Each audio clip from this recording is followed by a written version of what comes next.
Her small fist pounded against the frozen pavement, her voice cracking through the snow. "Why did everyone walk past me? I'm not trash." The words cut the night in two. Daniel Whitmore, a man who had never been to boardrooms or billionaires, stopped cold because their huddled-in rags was a child staring at him like he was her last chance. Would you have walked away or stayed? Tell me what your heart whispers.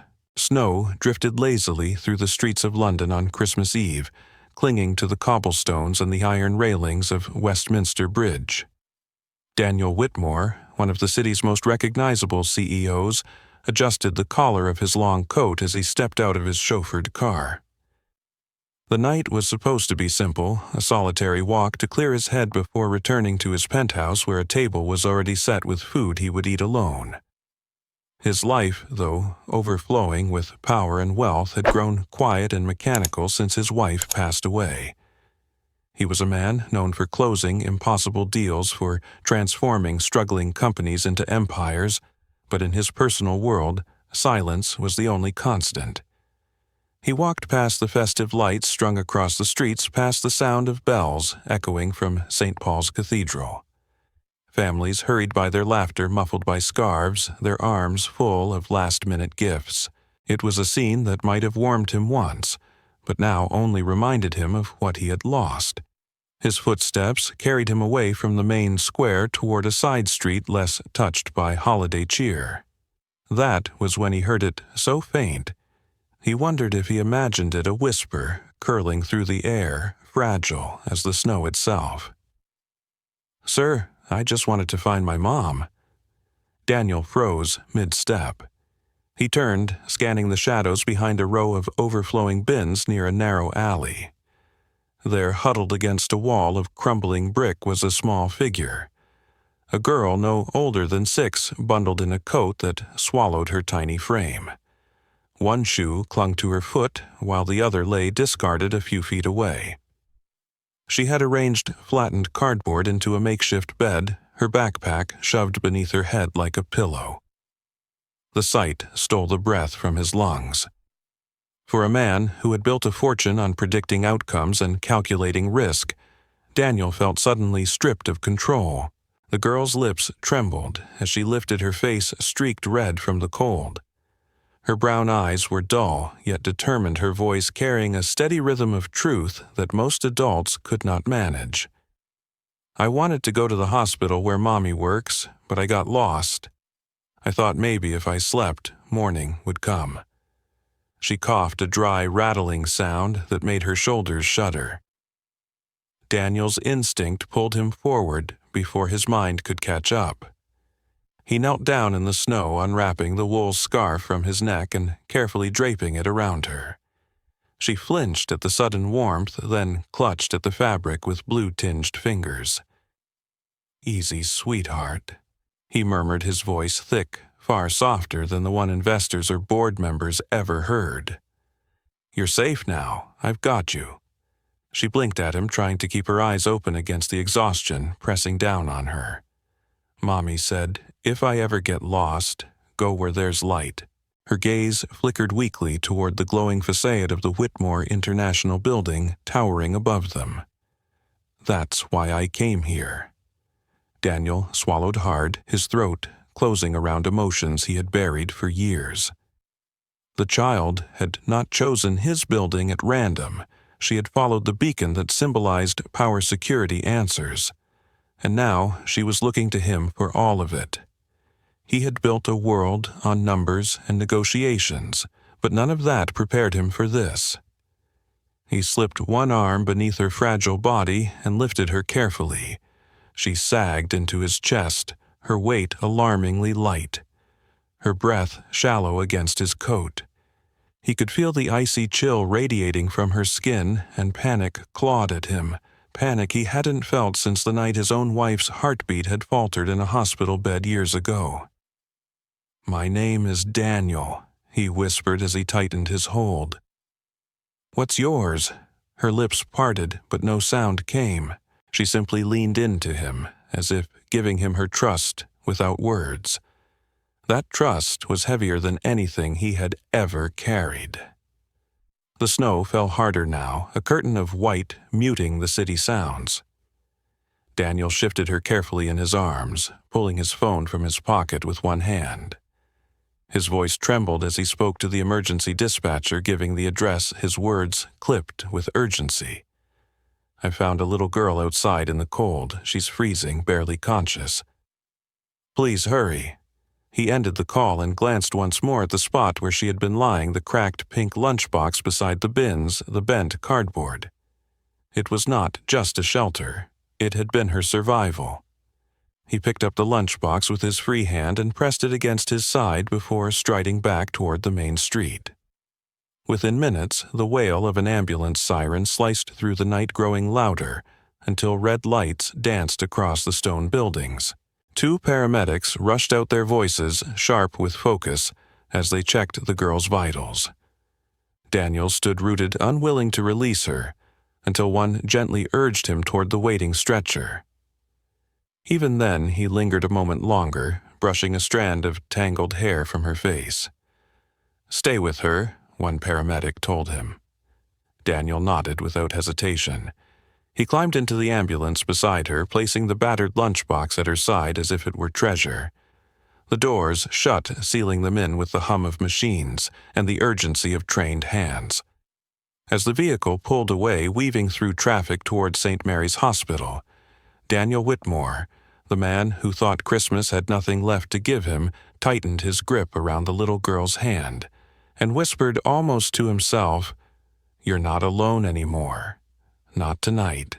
In that moment, with the city's lights blurring beyond the glass and snow swirling endlessly outside, Daniel realized that his life built on control and calculation had just shifted on its axis.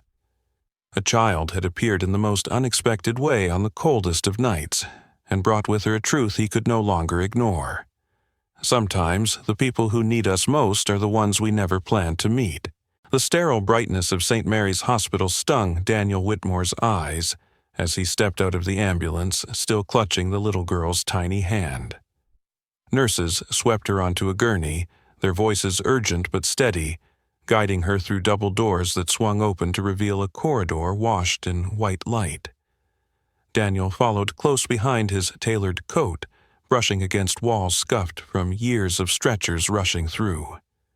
He had walked through countless boardrooms where millions hung in the balance, but here, watching a frail child disappear into a room filled with machines and sharp commands, he had never felt more powerless.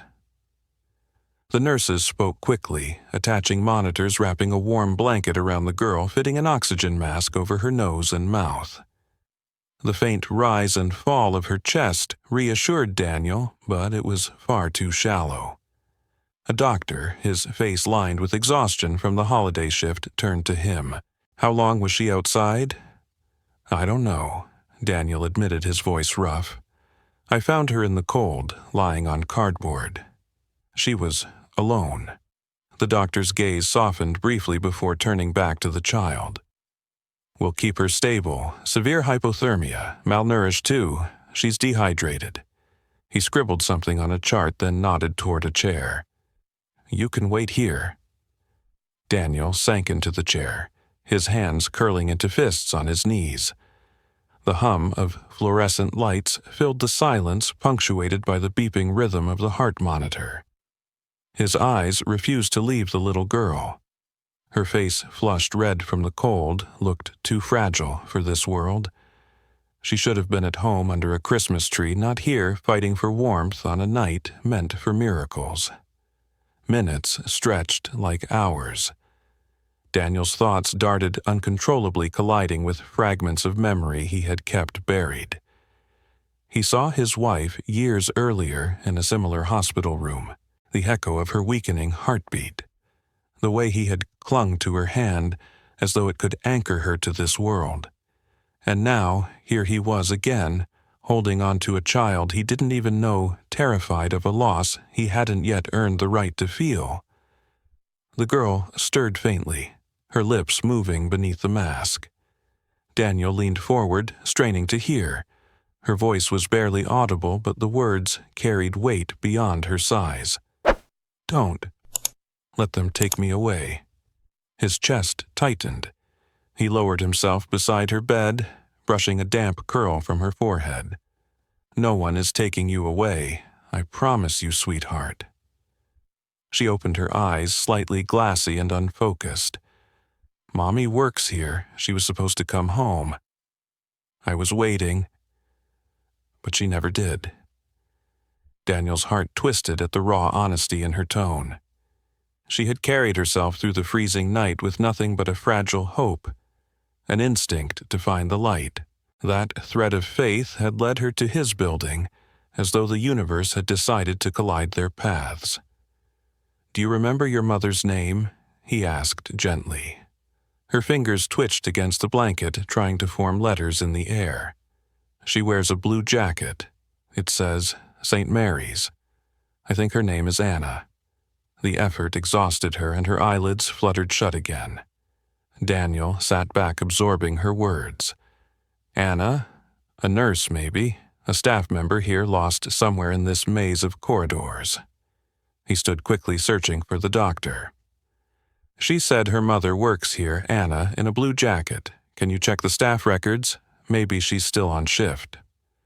The doctor hesitated, glancing at the girl, then at Daniel's expensive watch glinting under the light.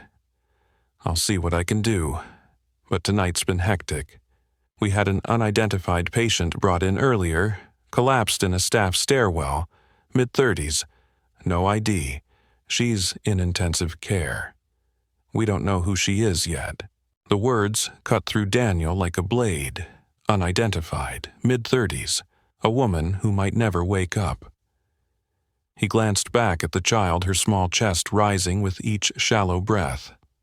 Was this the truth that had brought her here, staggering through the snow toward the glow of his building?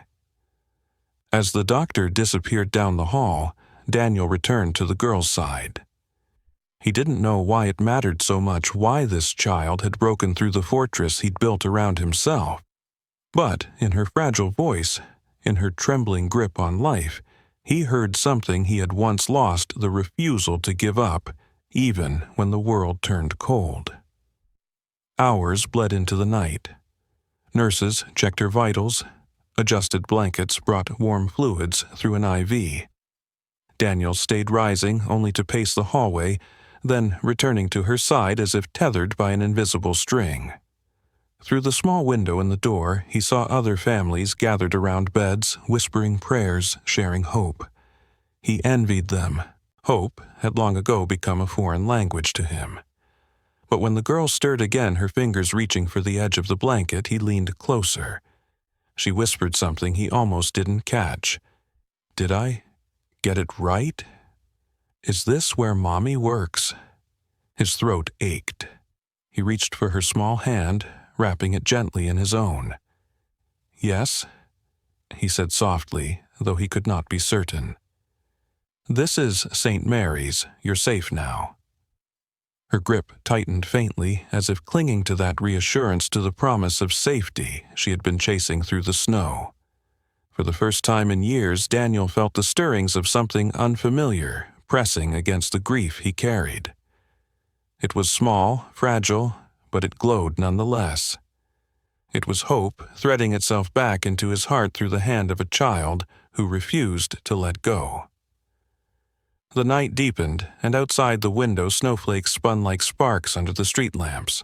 Inside the hospital, the rhythm of machines filled the silence with an uneasy lullaby. Daniel did not move from the girl's side. Whatever storm had led her here, whatever truth lay waiting beyond these walls, he knew one thing with absolute clarity: he would not let her face it alone. The next morning, Daniel Whitmore returned to St. Mary's earlier than he ever thought he would willingly enter a hospital.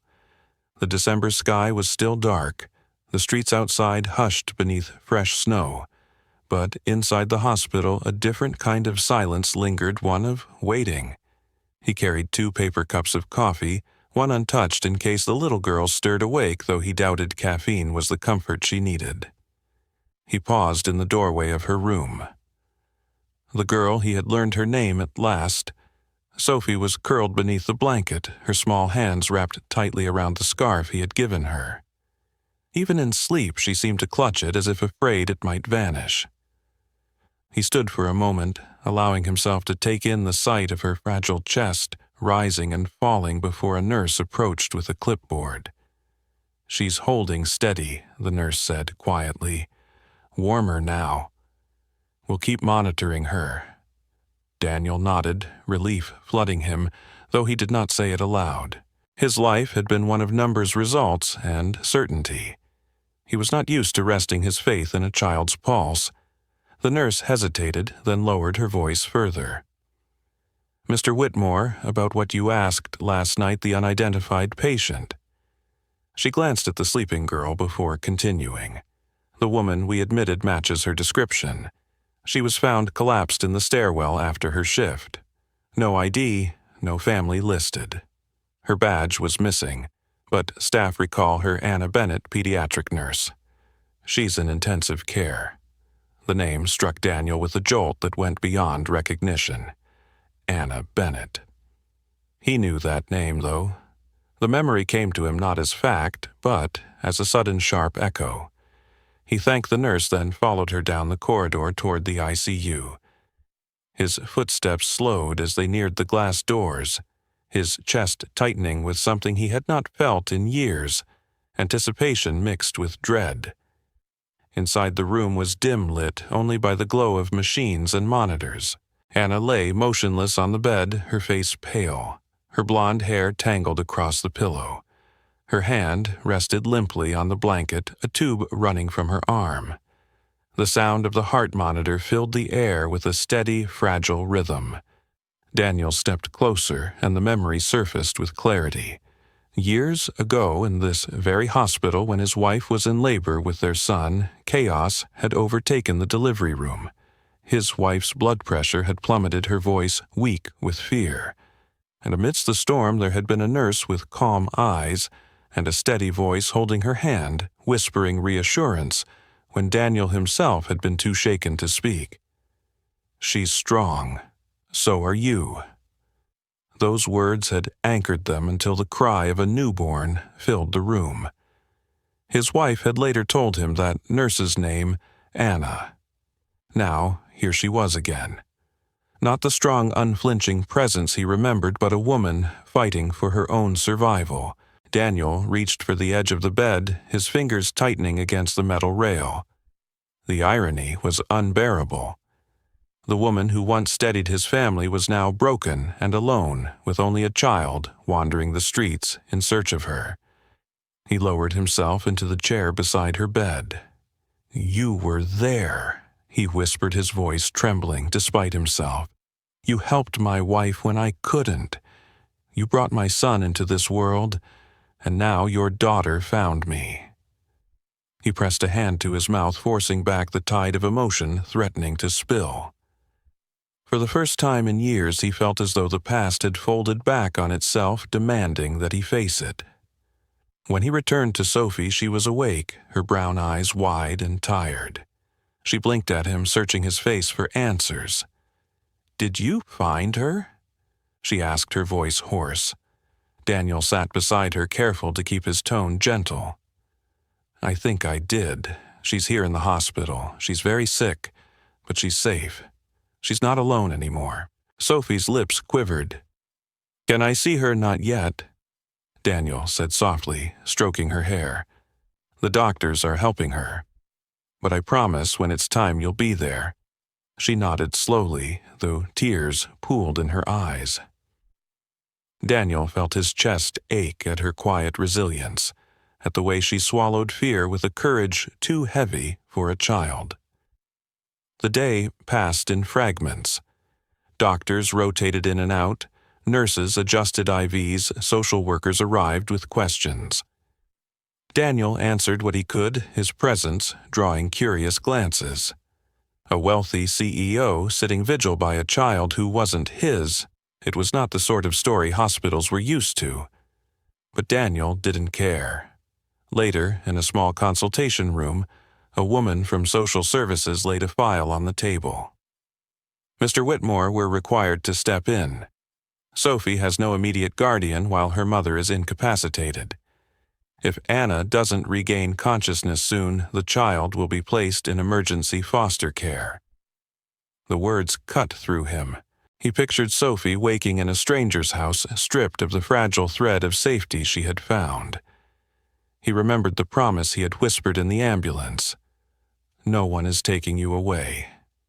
"She's not going anywhere," he said firmly, surprising even himself with the strength of his tone. "I'll take responsibility. I'll be whatever she needs me to be." The social worker studied him, pen poised above her papers. "That's not a small commitment. You'd be legally accountable until her mother recovers." Daniel met her gaze without wavering. "I understand. She came to me for help.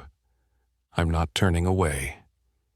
That evening, when he returned to Sophie's side, she looked at him with a question unspoken in her eyes. He sat down, reaching for her small hand. "You don't need to worry about being sent away," he told her gently. "You'll stay here close to your mom, and I'll stay with you." She stared at him for a long moment before whispering, "Why, you don't even know me." Daniel felt the weight of the answer settle in his chest. "Because once, a long time ago, your mother helped my family when I couldn't. And because sometimes life gives us people we're meant to take care of, even if we don't expect it." Her fingers tightened around his. For the first time since he had found her in the cold, her eyes shone, not only with exhaustion, but with something else, a fragile, flickering trust. Daniel leaned back in the chair, the hum of the machines filling the silence. He thought of Anna in the ICU, of Sophie beside him, of his own son at home, waiting for a father who had spent years keeping his distance. And for the first time in years, he felt the truth pressing against him. The past was not finished with him. It was alive, staring him in the face and asking what kind of man he would choose to be now. The days that followed unfolded like pages in a story Daniel never expected to be part of. He divided his time between the hospital and his home, where his son Oliver waited with questions he barely knew how to answer. Oliver was 8, sharp-eyed and sensitive, carrying in his silence the grief of losing his mother years before. For so long, it had been just the two of them, their lives stitched together by routine. Now, without warning, another child had entered their orbit, and Daniel could feel the fragile balance of their world tilting. At St. Mary's, Sophie clung to her mother's bedside, her little hands drawing pictures on scrap paper provided by the nurses. Sometimes they were stick figures of herself and Anna under a bright sun, sometimes sketches of Christmas trees with crooked ornaments. She placed them carefully on the wall beside the machines, as if decorating the sterile room into something resembling home. Daniel watched her, struck by her determination to create joy, even in the most fragile spaces. In the evenings, when Oliver came to visit, tension clung to the boy's shoulders. He would stand in the doorway of the hospital room, watching his father bend close to Sophie, listening as Daniel read aloud from a worn storybook. It was a ritual Oliver had once cherished, but in recent years those moments had faded as Daniel buried himself in work. Now, seeing his father's voice soften for another child, jealousy tangled with the ache of longing. One evening, after Sophie had drifted to sleep in the small cot beside her mother, Oliver lingered in the hallway. Daniel stepped out and found him leaning against the wall, fists shoved in his coat pockets. "You used to read to me," Oliver said quietly, his eyes fixed on the floor. Daniel felt the words hit him like a blow. He crouched down, searching his son's face. "I thought you were getting too old for bedtime stories." "I wasn't," Oliver replied, his voice breaking with emotion he tried to hide. "Not really." A silence stretched between them, filled with the weight of things left unsaid. Daniel reached out, placing a hand on his son's shoulder. "I can read to you again. Tonight, if you want. Every night if you ask. That hasn't changed, Oliver. You're still my first thought." Oliver swallowed hard, his gaze finally lifting to meet his father's. "Then why do you look happy again? You smile more, with her, with them." Daniel's throat tightened. He took a steady breath. "Because Sophie reminds me of you when you were smaller, brave, curious, stronger than you realized. And because her mother, she has no one else. Helping them doesn't mean loving you less. It just means our world might be bigger than I thought it could be." The boy was silent for a long moment, then whispered, "I don't want to lose you." "You won't," Daniel said firmly. "Not ever. You and I, we're a team. That will never change." That night, back at their townhouse, Daniel kept his promise. He pulled the old storybook from Oliver's shelf, its spine frayed from years of use, and read aloud beneath the glow of the bedside lamp. Oliver curled closer than he had in years, his eyes closing as the familiar words carried him into sleep. When Daniel closed the book, he sat for a long time, realizing how easily he had let precious rituals slip away, and how deeply he wanted them back. At the hospital, Christmas morning dawned with pale light spilling across the windows. Daniel arrived with a small tree hastily decorated with paper snowflakes he and Oliver had cut the night before. Sophie's eyes lit up when she saw it, her laughter filling the room with a sound that seemed to push back the hum of machines. Oliver, standing awkwardly beside her, handed her a package wrapped in crumpled red paper. "It's not much," he muttered. Sophie peeled it open carefully to reveal a set of crayons and a small notebook. Her smile widened, and she threw her arms around him with sudden force. "It's perfect." Oliver stiffened, then slowly relaxed his arms, returning the hug. In that moment something shifted between them, the first fragile thread of connection weaving itself into place. Anna remained unconscious, her breathing steadier but still fragile. Each day, Daniel sat beside her, speaking softly, telling her about Sophie's drawings, about Oliver's quiet bravery, about the way the two children had begun to orbit one another like siblings, testing the shape of their bond. He didn't know if Anna could hear him, but he spoke as though his words could anchor her back to them. The nurses began calling Sophie and Oliver the Snowstorm siblings, a nickname that made Sophie beam, and Oliver roll his eyes, though he secretly carried it with pride. Together they created paper garlands for the tree, whispered stories under the blankets in the waiting room, and waited for news that Anna might wake.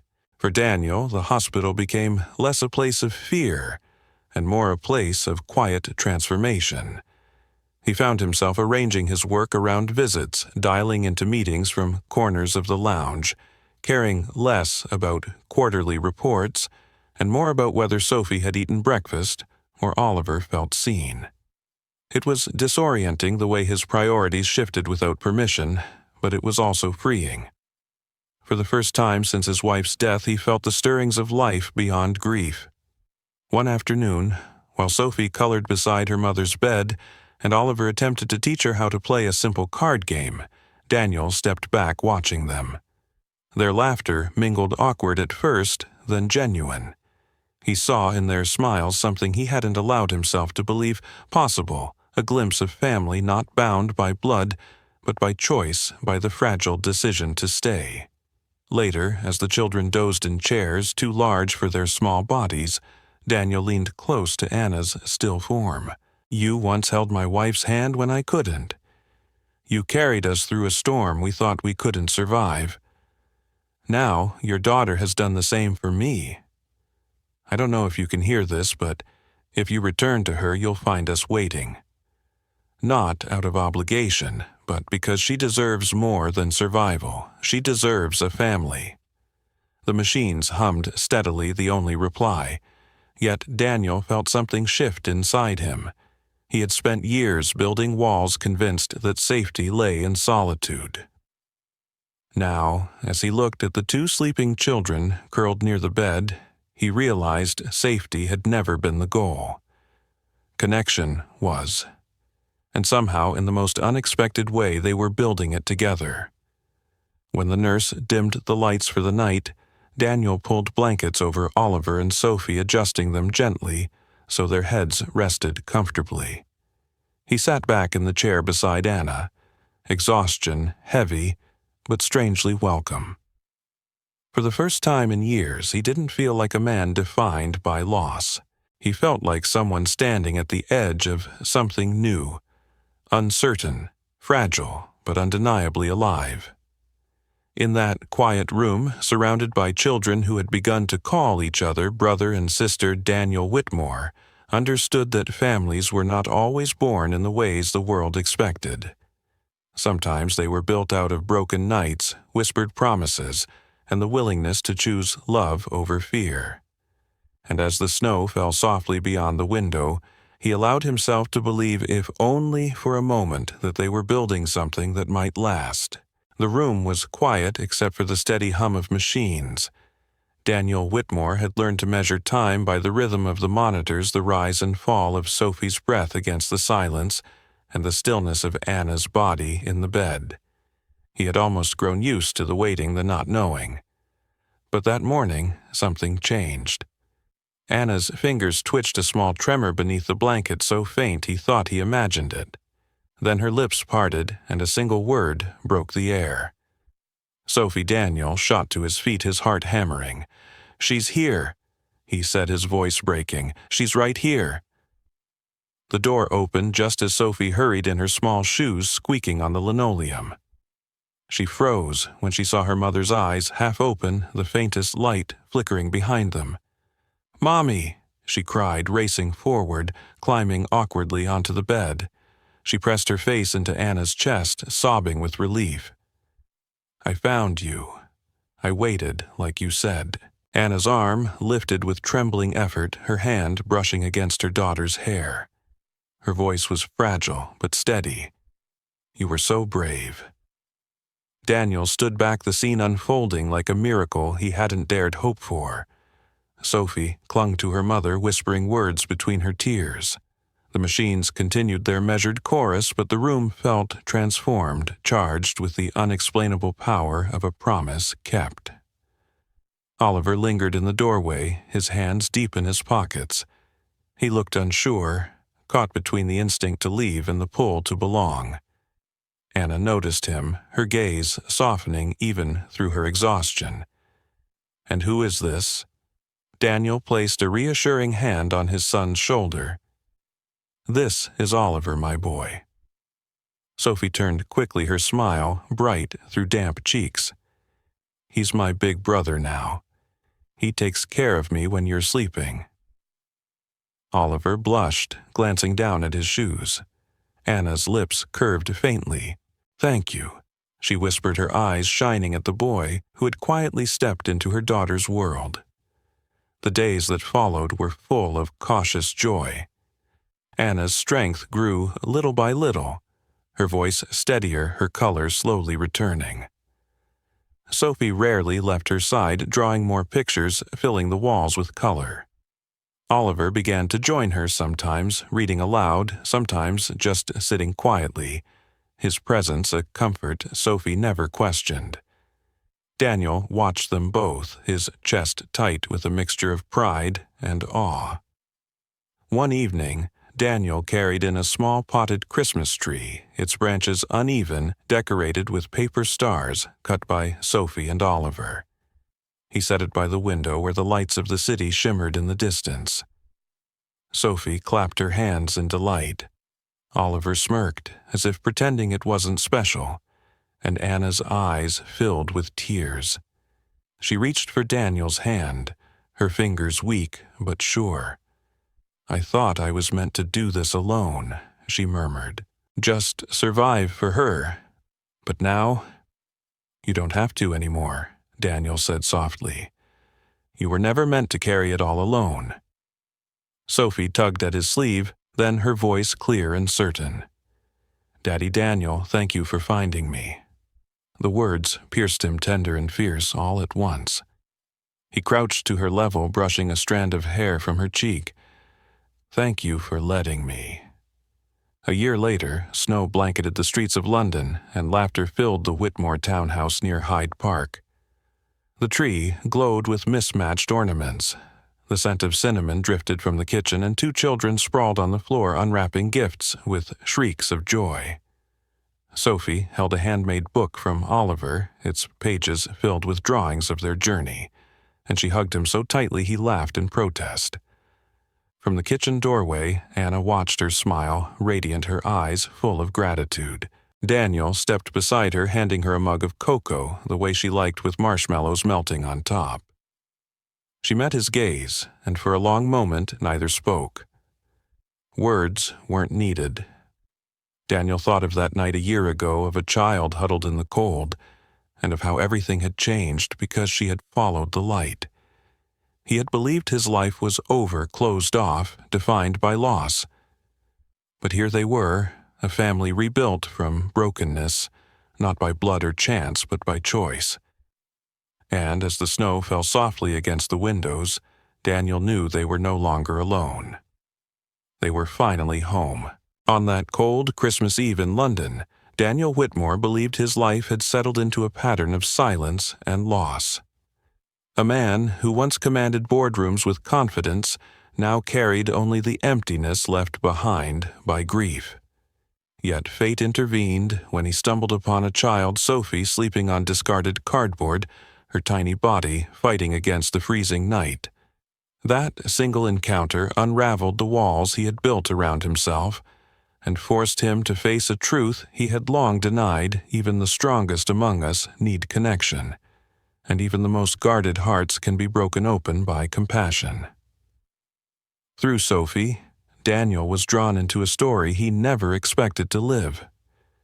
She wasn't just any child. She was searching for her mother, Anna Bennett, who lay unconscious in the very hospital Sophie had tried to reach. And Anna wasn't a stranger to Daniel either, years before she had been the nurse who held his wife's hand in a moment when he could not. The invisible threads of the past had woven their lives together once, and now those threads returned, pulling them toward one another again.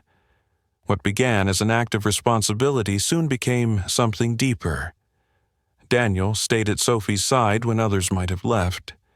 He watched Oliver, his own son, wrestle with the fear of being replaced, and together they found healing in learning how to open their world to someone new. Sophie and Oliver, once strangers, began to laugh, play, and even fight like siblings, discovering strength in each other's company. Anna's slow recovery mirrored Daniel's own journey. The man who once believed his heart had nothing left to give found himself reawakening to love, hope, and the meaning of family. When Anna finally opened her eyes, the miracle was not only medical, it was emotional, spiritual. Her daughter's determination had brought her back, and Daniel and Oliver had been there to welcome her into a new life. 1 year later, the Whitmore home was no longer empty. It was filled with the sounds of children laughing, the glow of mismatched ornaments on a Christmas tree, and the warmth of a family built not by bloodline, but by choice. The lesson from their journey is powerful family is not always defined by names or documents, but by the people who choose to stay. It is about the hands we reach for in the storm, the promises we keep even when no one expects us to, and the courage to love again after pain convinces us it's impossible. Daniel's life reminds us that sometimes the miracle we are waiting for doesn't arrive in the form of success or wealth. It arrives in the form of a small voice in the dark, asking not to be left alone. For each of us, the invitation is the same. In our everyday lives, we may encounter people who feel unseen, abandoned, or hopeless. We can choose to look away, or we can choose, as Daniel did, to step closer. The act of staying, of caring, may change not only their lives, but our own. If this story touched you, I'd love to hear your reflections. Have you ever experienced a moment when helping someone else unexpectedly changed you?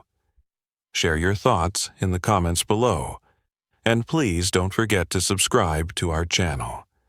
Your support inspires us to continue bringing stories like this, stories of hope, resilience, and second chances that remind us all we are never truly alone.